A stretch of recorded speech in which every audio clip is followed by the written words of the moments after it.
6 o'clock yet. I think I'm about a minute early.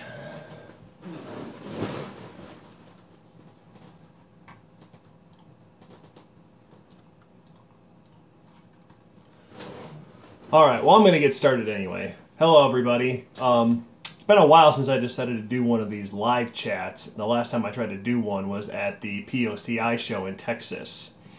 And I know this is an odd time to do one, being a Saturday night.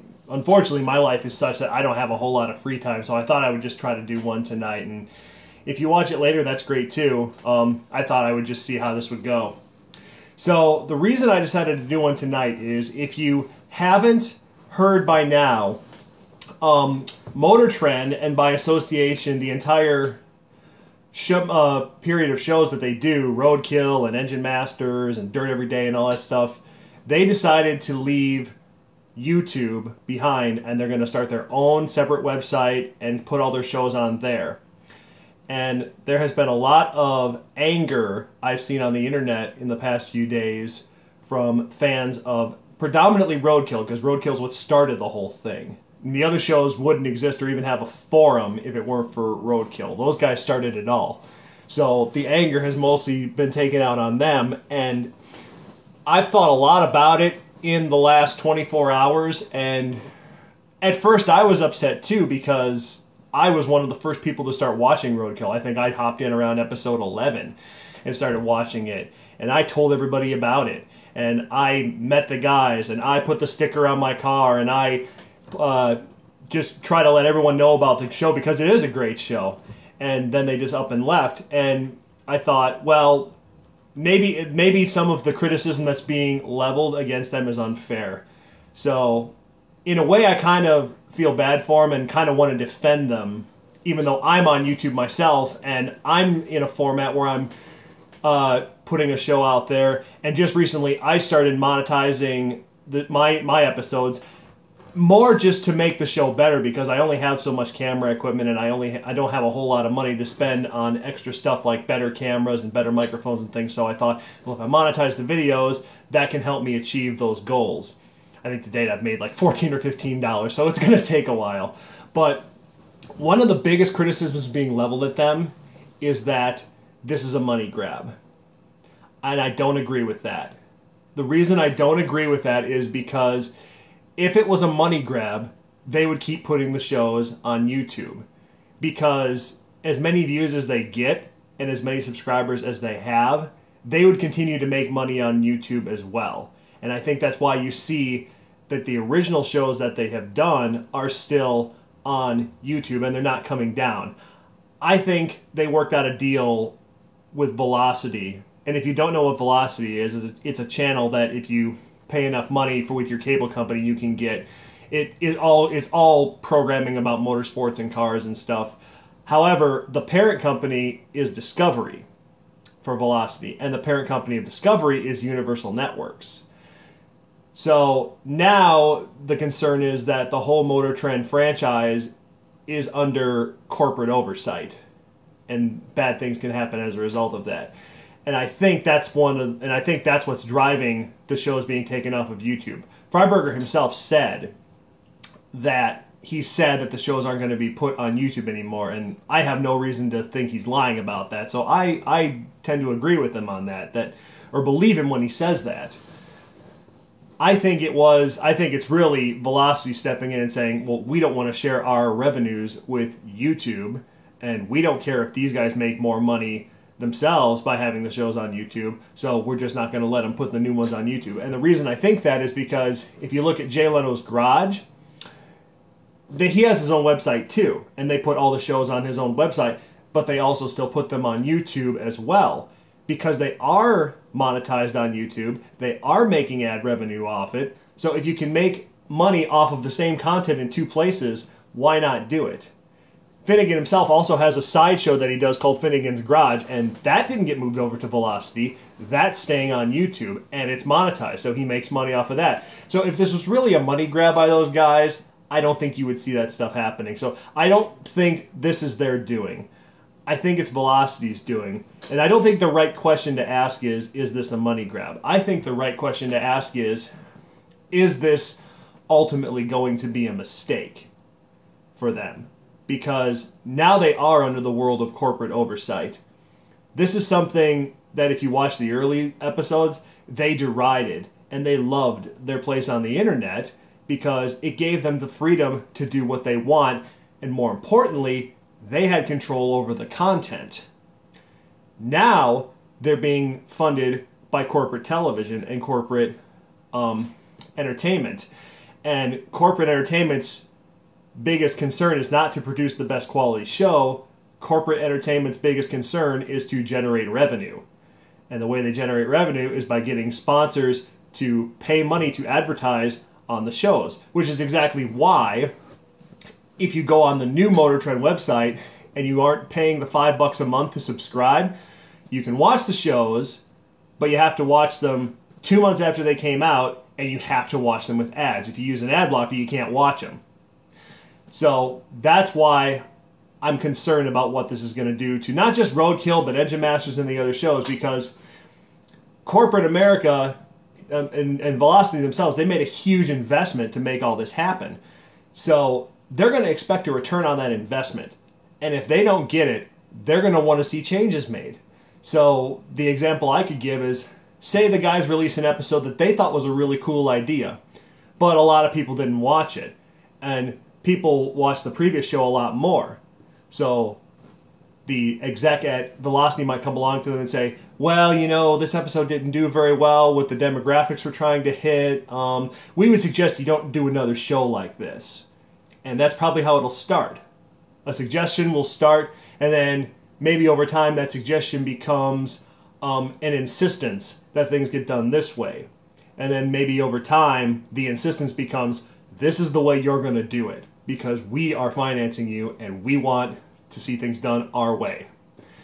I'm concerned that they will eventually lose creative control and they won't be able to do the things they want to do. And if that happens, it's going to ruin a really good show. And the reason I'm most concerned about this is because it is Velocity and their parent company is Discovery. This is my personal opinion. You might have a different one. But Discovery's car shows are terrible. Fast Cars is stupid.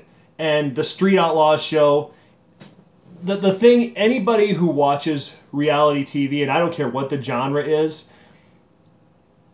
the one thing you can be assured of with reality TV is that it is 100% fake.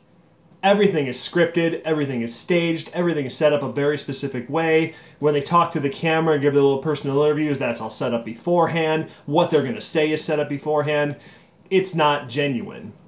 The whole thing started years and years ago with, I mean, you can take it all the way back to Orange County Choppers and American Chopper if you want to, or Jesse James's show, Monster Garage, and you could say it started there. And this is where we're at. But those shows are just awful.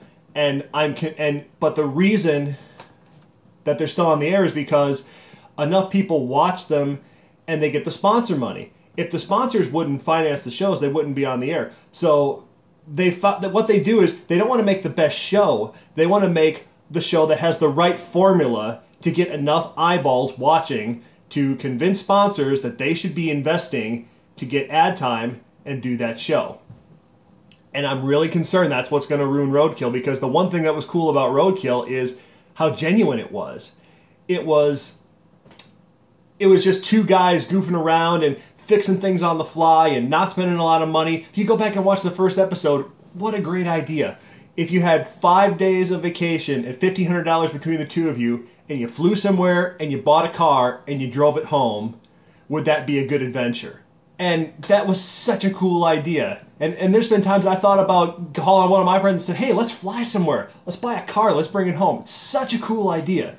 They used to do so many cool things like that. And I'm just concerned that we're never going to see anything like that again. So I don't blame them for making the move that they did. I honestly think they think there might be a clock on this thing and they want to cash out before the time runs out. I totally understand that. I don't blame them for making the move they did. I'm concerned that the show is eventually going to go downhill as a result of it. So that's my 2 cents on it.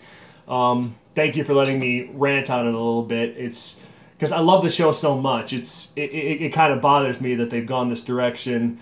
with a corporate partner like Velocity and Discovery and Universal. If they had just done it on their own, I think I'd have been more okay with it. But anyway, let me look at what the comments are here. I want to show the live chat messages.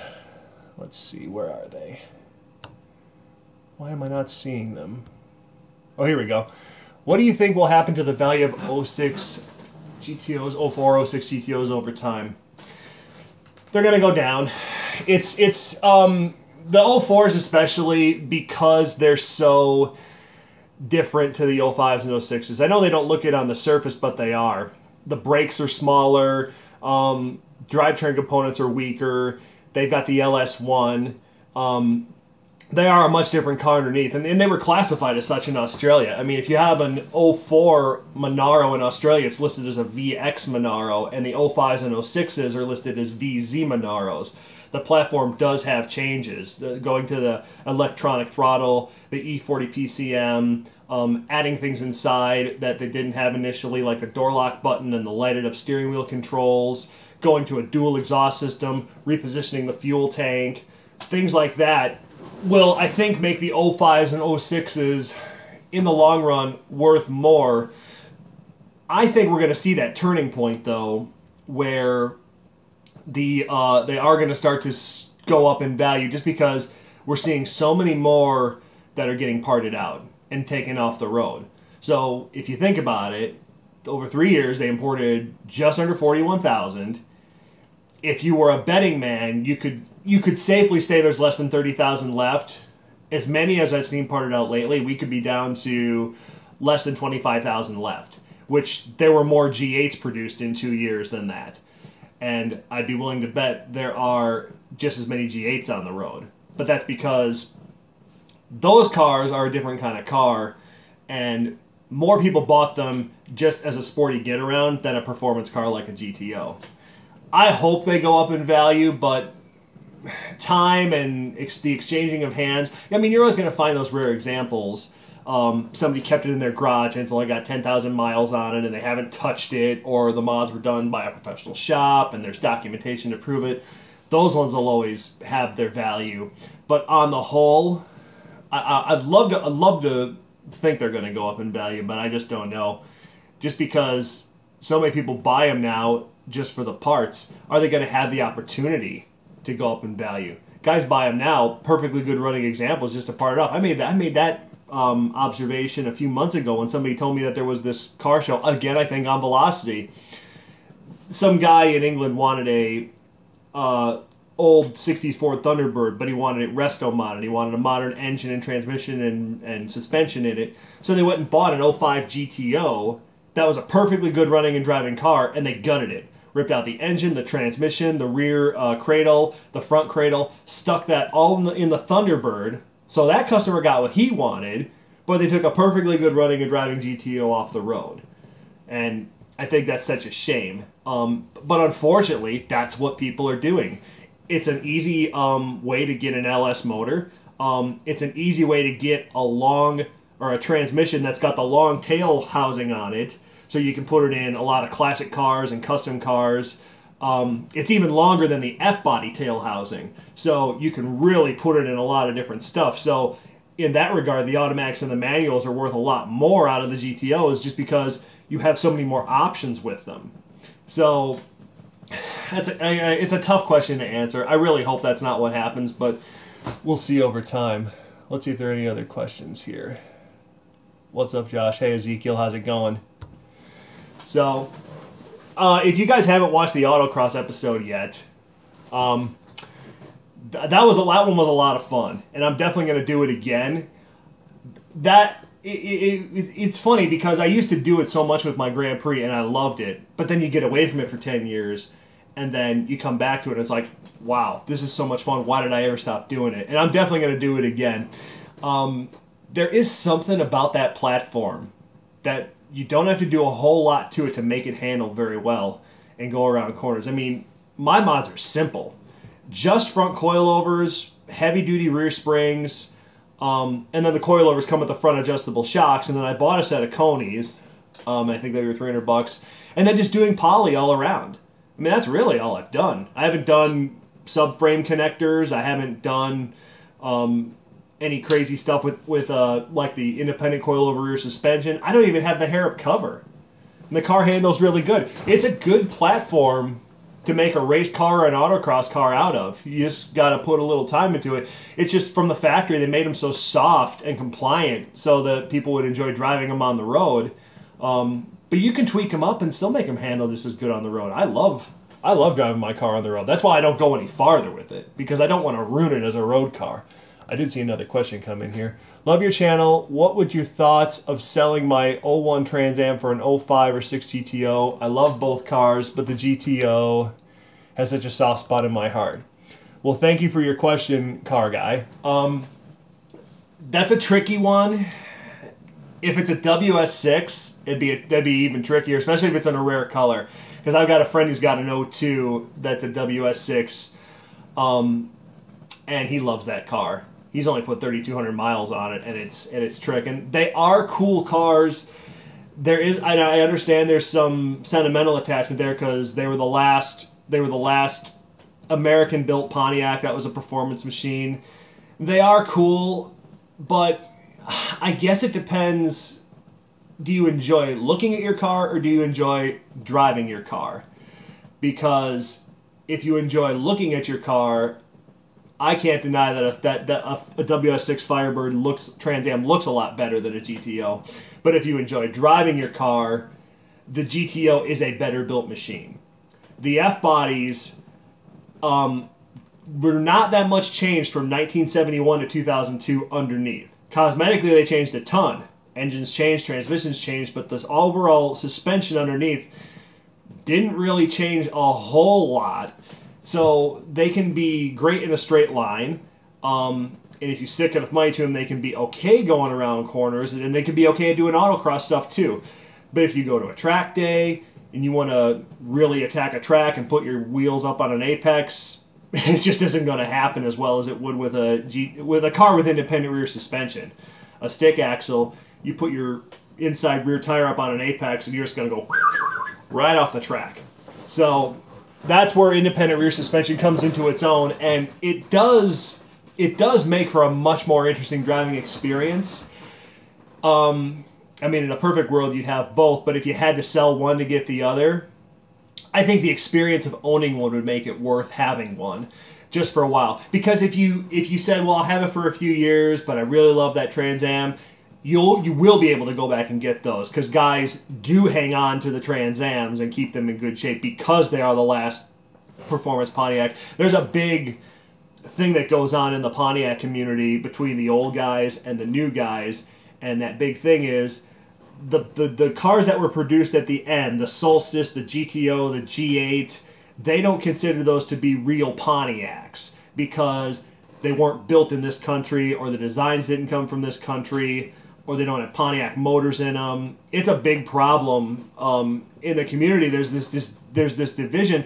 It's hard to get guys my age or younger to want to join into that community because there's so many of these old guys out here who just cannot change their way of thinking and look at us as outcasts. That's starting to change, and I'm in the Pontiac club down here, and that membership, their mentality is changing, and there's still a few holdouts that make it really difficult for me to convince the guys that own modern GTOs down here to want to join into the club, because they look at it and says, well, that guy says we don't have real cars, so why should we care? It's a valid point, and I can't argue that logic. It's just going to take time for that to change. But yeah, I would say it's worth it to do a LOL. I would say it's worth it to do one. If you've always wanted to drive one, I mean, if you have the opportunity, drive a friend's and see how you like it first. But yeah, I love the modern GTO so much, and I think it's worth it to own one just for the experience of it. I think I had another question come in here. Nah, man, the Pontiac Aztec was the last true performer from Pontiac for sure. I don't know what you're talking. Oh. Did you see when I went to the car show in Tucson and I did that one? He had the tent. He had everything. He had the Pioneer speakers in the back. He even had the mattress for it. I mean, it was completely a legit Aztec. It was pretty hot. Actually, the coolest one I ever saw was on the American Top Gear. they did an episode where they bought what they consider to be the worst cars in the world, and Rutledge bought one. Or it was given to him by Tanner, actually. And Rutledge converted it. Actually converted it into a pretty cool looking machine. I'm not saying I would have bought one, but it definitely looked cooler than a base one. In my mind, that'll always go down as the Breaking Bad car, performer or not. The sick tent and the cooler too. Yeah, absolutely. I agree with you on that. So, I'm going to wrap things up here. And to say that there's going to be a lot of stuff going on with the GTO.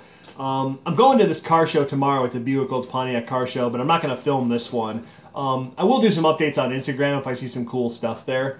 I am trying to get the modern community down here together to do more events. And one thing I really want to do is I want to organize a cruise. We've got this really cool road in eastern Arizona called Devil's Highway. It actually used to be US Highway 666. And enough people complained about that number, and they changed it to Arizona State Route 191. But it's this amazing road in eastern Arizona. It's about 110 miles long, and it goes up and over the mountains, and it's got about 1,300 turns in 110 miles. So you're constantly just doing this.